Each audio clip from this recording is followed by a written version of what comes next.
प्यारे बच्चों, आज हम हिंदी भाषा के महान साहित्यकार उपन्यास सम्राट मुंशी प्रेमचंद जी का जीवन परिचय, उनकी प्रमुख रचनाएं, साहित्यिक विशेषताएं एवं भाषा शैली के बारे में विस्तार पूर्वक जानने का प्रयास करेंगे।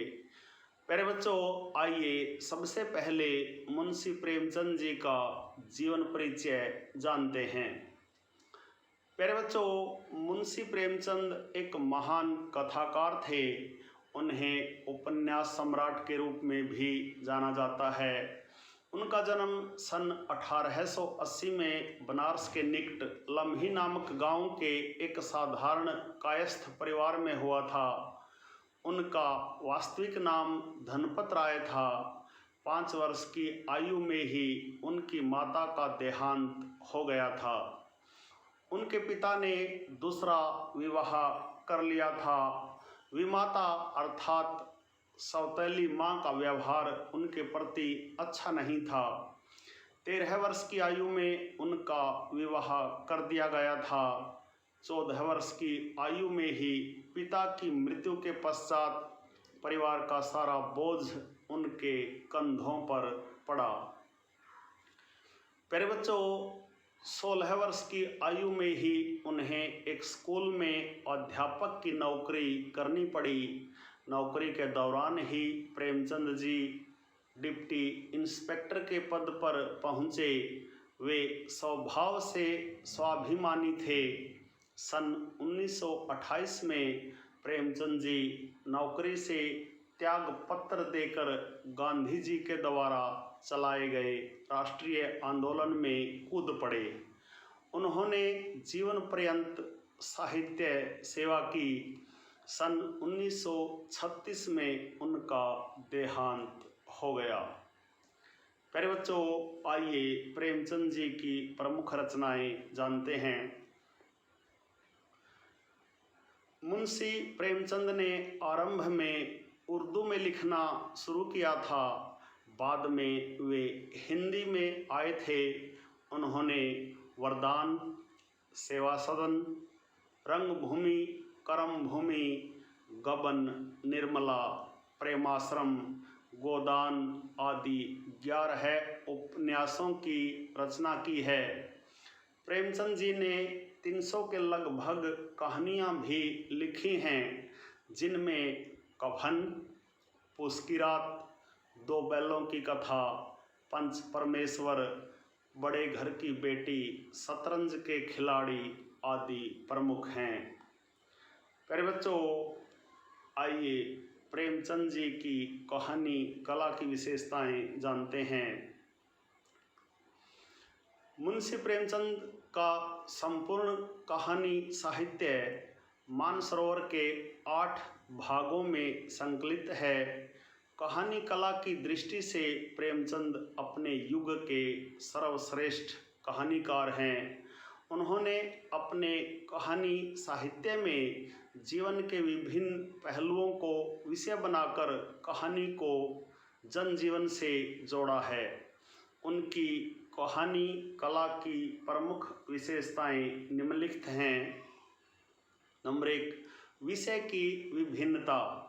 मुंशी प्रेमचंद की कहानियों में विभिन्न विषयों का वर्णन किया गया है। उन्होंने जीवन के विविध पक्षों पर जमकर कलम चलाई है। उनकी कहानियों के विषय की व्यापकता पर टिप्पणी करते हुए डॉक्टर हजारी प्रसाद द्विवेदी ने लिखा है, प्रेमचंद शताब्दियों से पद दलित, अपमानित और शोषित कृषकों की आवाज़ थे। पर्दे में कैद, पद पद पर लांछित, अपमानित और शोषित नारी जाति की महिमा के वे जबरदस्त वकील थे। गरीबों और बेकसों के महत्व के प्रचारक थे। अगर आप उत्तर भारत की समस्त जनता के आचार विचार, भाषा, भाव, रहन सहन, आशा आकांक्षा, सुख दुख और सूझबूझ जानना चाहते हैं तो प्रेमचंद से उत्तम परिचायक आपको नहीं मिल सकता। उनकी कहानियों में तत्कालीन समाज का सजीव चित्र देखा जा सकता है। नंबर 2, गांधीवादी विचारधारा का प्रभाव। प्यारे बच्चों, मुंशी प्रेमचंद के संपूर्ण साहित्य पर गांधीवादी विचारधारा का प्रभाव देखा जा सकता है। इस संबंध में मुंशी प्रेमचंद स्वयं यह स्वीकार करते हुए लिखते हैं, मैं दुनिया में महात्मा गांधी को सबसे बड़ा मानता हूँ। उनका उद्देश्य भी यही है कि मजदूर और काश्तकार सुखी हों। महात्मा गांधी हिंदू मुसलमानों की एकता चाहते थे। मैं भी हिंदी और उर्दू को मिलाकर हिंदुस्तानी बनाना चाहता हूँ। यही कारण है कि प्रेमचंद की कहानियों में गांधीवादी विचारधारा की झलक सर्वत्र देखी जा सकती है। उनके पात्र गांधीवादी आदर्शों पर चलते हैं और उनका समर्थन करते हैं। नंबर 3, मानव स्वभाव का विश्लेषण। प्यारे बच्चों, मुंशी प्रेमचंद ने अपनी कहानियों में जहां अपने पात्रों के बाह्य आकार व रूप रंग का वर्णन किया है, वहां उनके मन का भी सूक्ष्म विवेचन विश्लेषण किया है। वे मनोवैज्ञानिक दृष्टिकोण से मुक्त कहानी को उत्तम मानते थे। मनोवैज्ञानिक विश्लेषण के विषय में उन्होंने लिखा है, वर्तमान आख्यायिका मनोवैज्ञानिक विश्लेषण जीवन के यथार्थ और स्वाभाविक चित्रण को अपना ध्येय समझती है। नंबर 4, ग्रामीण जीवन का चित्रांकन। प्यारे बच्चों, मुंशी प्रेमचंद ने जितना ग्रामीण जीवन का वर्णन किया है, उतना वर्णन किसी अन्य कहानीकार ने नहीं किया। उन्होंने कथा साहित्य को जनजीवन से जोड़ने का सार्थक प्रयास किया है। उनकी कहानियों में ग्रामीण जीवन की विभिन्न समस्याओं का यथार्थ चित्रण सहानुभूतिपूर्वक किया गया है। उन्होंने अपने कथा साहित्य में गांव के गरीब किसानों, मजदूरों, काश्तकारों, दलितों और पीड़ितों के प्रति विशेष संवेदना दिखाई है। नंबर 5, आदर्शोन्मुखी यथार्थवाद। प्यारे बच्चों, मुंशी प्रेमचंद ने अपनी कहानियों में जीवन की विभिन्न समस्याओं का यथार्थ चित्रण किया है, किंतु उनके समाधान प्रस्तुत करते हुए आदर्श भी प्रस्तुत किए हैं। इस प्रकार उनकी कहानियों में यथार्थ एवं आदर्श का अनुपम सौंदर्य है।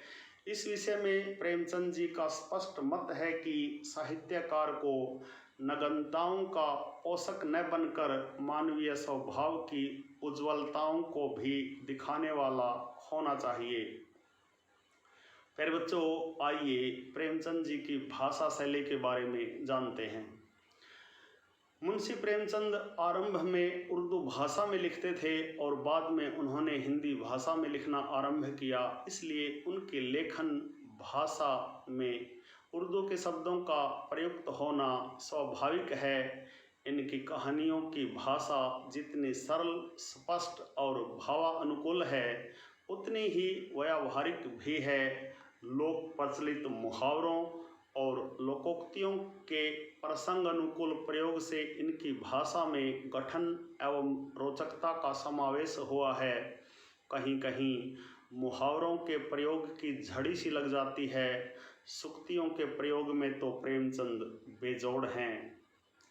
प्यारे बच्चों, प्रेमचंद की कहानियों में भावानुकूल एवं पात्रानुकूल भाषा का सार्थक प्रयोग किया गया है। सफल संवाद योजना के कारण उनकी भाषा शैली में नाटकीयता के गुण का समावेश हुआ है। कहानियों में वर्णन शैली के साथ साथ व्यंग्यात्मक शैली का भी सफल प्रयोग किया गया है।